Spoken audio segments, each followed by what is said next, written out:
ఉడికినాక ఇట్లా దగ్గరికి వస్తుంది కూడా, నీళ్ళు ఉడుస్తుంటుంది నూనె. నూనె అంటున్నాం టమాటా. మెల్లమెల్లగా ఉన్న టమాటాలకి నీళ్ళు వచ్చినప్పుడు మెల్లమెల్లగా కలుపుతూ ఉండాలి. ఉక్కుకే దగ్గర రానియకుండా మాడకుండా చూసుకోవాలి. నీళ్ళన్నీ పోయినాక మెల్ల కొంచెం నూనె వదులుతుంది.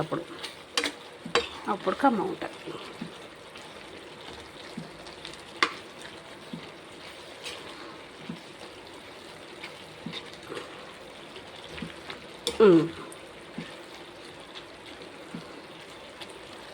ఉల్లిగడ్డలు పెరిగినాయంట, టమాటాలు తరిగినాయంట.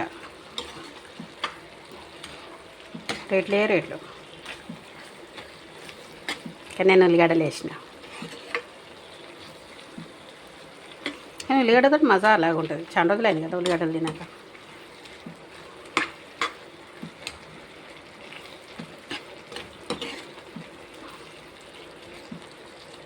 ఇంకొంచెంసేపు అయితే టమాటా కూర రెడీ.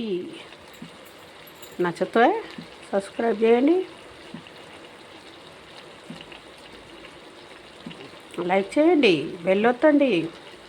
కామెంట్లు కూడా చేస్తున్నారు ఈ మధ్య. థ్యాంక్ యూ అందరూ వేసే వాళ్ళకు. ఇంకా కొన్ని కూడా చేశాను.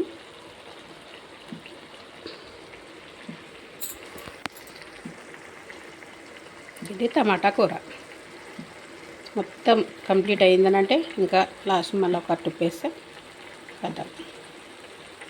యమ్మీ యమ్మీ టమాటా.